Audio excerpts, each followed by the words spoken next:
पाकिस्तान मुस्लिम league नवाज़ सिंध जे नायब सदर सरदार रहीम चयो त मुल्क में जेको बुरहान आहे उन जी घणी ज़िम्मेवार पीपल्स पार्टी आहे, छाकाणि त 40 सालनि खां क़ाइमु उहा पार्टी जमहूरियत जे सफ़र में पंहिंजो किरदारु अदा न करे सघी आहे।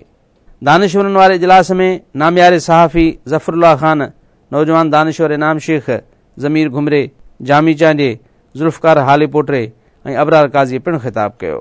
दानिशवरनि वारे सेशन जी सदारत कंदे पाकिस्तान जे नाले वारे रोशन ख़्याल दानिशवर ऐं क़ाइद आज़म यूनिवर्सिटी इस्लामाबाद जे फिज़िक्स जे प्रोफेसर डॉक्टर परवेज़ हूदबाई चयो रियासत जे बुरहान जा हेठियां वारा सबब आहिनि। आज सारी दुनिया में ये कहा जाता है कि पाकिस्तान एक फेलिंग रियासत है। कुछ लोग कहते हैं कि फेल्ड, नाकाम रियासत है। और ये सुनकर यहाँ जो कौम परस्त कहलाते हैं, ख़ास तौर पे ज़ैद हामिद जैसे लोग जिनका आपने जिक्र किया, वो गुस्से से फट पड़ते हैं। मगर मेरा ख्याल है कि हमें इस बात के ऊपर गौर करने की ज़रूरत है कि आखिर दुनिया ये हमारे बारे में क्यों कहती है और क्यों इंडिया के बारे में ये बात नहीं कही जाती है। तो अगर 5 महा मसलों का हमें यहाँ इंतखाब करना हो, उनकी शनाख्त करनी हो, तो चलिए देखते हैं कि वो हैं क्या। सबसे जो बुनियादी मसला है वो मैं समझता हूँ हमारे मतमाए हाय नज़रिए का है। मतलब ये कि क्राइसिस ऑफ आइडियोलॉजी है। मसला ये है कि हम 2 कौमें नहीं थे, हम आज भी कई कौमें हैं। चुनांचे ये एक बड़ा गंभीर मसला है कि कौम है क्या, मगर ये बात वाज़ेह है कि पाकिस्तान में आज एक कौम नहीं, बहुत सी कौमें हैं। वो कौन कौन सी हैं, ये मुख्तलिफ इस पे आरा हो सकती। दूसरा बहरान इसी से मुताल्लिक है, कौमियतों का मसला। जो तीसरा बड़ा मसला है वो सिक्योरिटी का है। आज यहां किसी के जान और माल का तहफ़्फ़ुज़ नहीं। फिर मसला ये बनता है कि यहां हुकूमत की कारगुजारी, गवर्नेंस इस कदर खराब है कि गो कि इसके ऊपर बहुत पैसा लगाया जाता, लेकिन कोई हालात में बेहतरी नजर नहीं आती। और जो 5वां और आखिरी बहरान जिसका मैं जिक्र करूंगा वो है क्राइसिस ऑफ इकोनॉमी।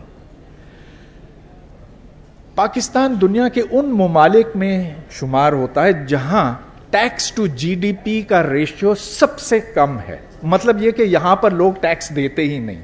सियासतदान वारे सेशन में नेशनल वर्कर्स पार्टी जे अगवान यूसुफ मस्ती खान पंहिंजे ख्यालनि जो इज़हार कंदे कुछ हिन रीत ॿुधायो। जो बनाने वाले थे पाकिस्तान के, वो जानते थे कि यह खित्ता जहां पर पाकिस्तान हम बनाने जा रहे हैं, ये बुनियादी तौर पर ना हिंदुस्तान के सूबे थे, ना ये इनका कोई ताल्लुक हिंदुस्तान से था। अंग्रेज के आने से पहले ये आज़ाद और खुद मुख्तार रियासतें थीं और ये आज़ाद और खुद मुख्तार हैसियत से फंक्शन करती थीं। इसलिए उन्हें पता था कि इन आज़ाद और खुद मुख्तियार रियासतों को इकट्ठा करके अगर हम एक रियासत बनाएंगे तो वो कैसा होना चाहिए, वो कायदे आज़म मोहम्मद अली जिन्ना ने 1940 में वाज़ेह कर दिया था। नेशनल पार्टी जे अगवान ताहिर बिज़न जे बलूचिस्तान जे ॾुखनि ऐं ॾुहागनि जो तफ़सीली ज़िक्र कयो। जिनको आज हम और आप सूबे कहते हैं, ये इंतज़ामी यूनिट नहीं हैं, ये तारीख़ी वहदतें हैं। बलोच हो या पंजाबी, सिंधी हो या पश्तून, हम सदियों से अपनी जुदागाना तारीख़, तहजीब, ज़ुबान, अदब और लिटरेचर और कौमी तशख़्ख़ुस रखते हैं। पाकिस्तान की अपनी तारीख़ बताती है कि कौमी सवाल मुल्क के उभरे हुए सवालों में से एक रहा। ये सवाल का दूसरा पहलू है कि वर्दी पोश हुक्मरान हो या बगैर वर्दी के, इन सब ने कौमी सवाल को नज़रअंदाज किया और उसके नतीजे में सूबों के दरमियान महाज़ाराई बढ़ी, खलीज पैदा हुआ और आज सूरत-ए-हाल ये है कि हर वफा की इकाई मुख्तलिफ सिमतों में बागता हुआ नजर आता है। अॻूणे क़ौम परस्त अॻवान ऐं हाणे पीपल्स पार्टीअ जे MNA गुल मोहम्मद जखराणी सदर आसिफ अली ज़रदारी ख़िलाफ़ हलंदड़ मीडियाई मुहिम खे निंदींदे चयो त सॼे मुल्क जे ख़राबियुनि जो ज़िम्मेवार ऐवान सदर में वेठल हिक सिंधीअ खे छो थो बनायो वञे। मैं ये कहूँगा फिर वो उस टाइम पाकिस्तान पीपल्स पार्टी के शहीद कायद जनाब जुल्फ़िकार अली भुट्टो थे, जिन्होंने यहाँ के लोगों को एक समझ दिया, ज़बान दिया, एक सियासी अवेयरनेस पैदा की, स्ट्रीट पावर पैदा किया। पहले जो डिक्टेटर आमिर थे वो चंद चीदा लोगों को बुला के उनके अपने मर्जी से फैसले लेते थे, लेकिन वो जुल्फ़िकार अली भुट्टो था जिन्होंने अवाम में एक जान पैदा की, एक कुव्वत पैदा की। और उसके साथ साथ मैं ये कहूँगा, ये जो मुल्क अभी हमारे पास है, अभी जिसमें हम बहस कर रहे हैं कि अभी इसको कैसे चलाया जाए, माजी में जो कोताहियां हुआ कि हम कैसे दुरुस्त कर सकते हैं, मैं ये कहता हूं अगर भुट्टो साहब नहीं होता आज यह मुल्क नहीं होता।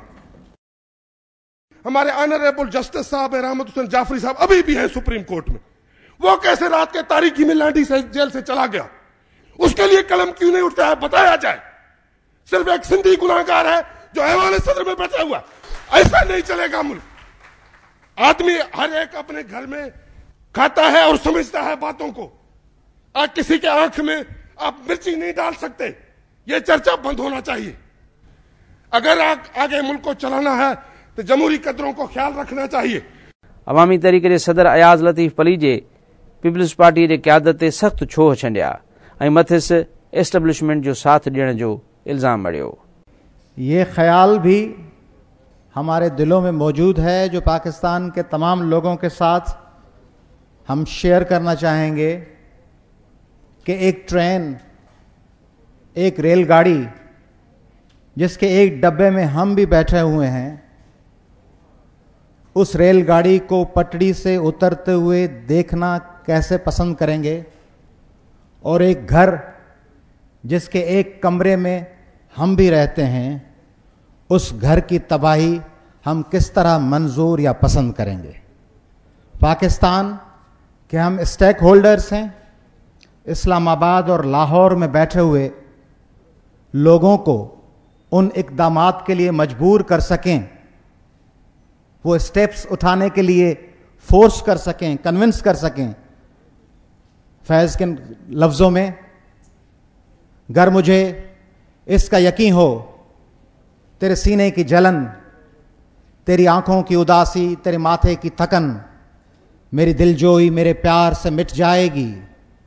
गर मेरा हर्फ तसल्ली वो दवा हो जिससे जी उठे फिर तेरा उजड़ा हुआ बेनूर दिमाग, तेरी पेशानी से धुल जाएं ये तजलील के दाग, तेरी बीमार जवानी को शिफा हो जाए। मैं तुझे गीत सुनाता रहूं, मधम शीरीं आबशारों के बहारों के चमनजारों के गीत, आमद सुबह के महताब के सयारों के गीत, पर मेरे गीत तेरे दुख का मदावा ही नहीं। नग़्म जर्राह सही, मोनसो गमगार सही, गीत नश्तर तो नहीं, मरहम आज़ार सही, और तेरे आज़ार का चारा नहीं नश्तर के सिवा। और ये सफ़ाक मसीहा मेरे कब्ज़े में नहीं, इस जहां के किसी ज़ी रूह के कब्ज़े में नहीं।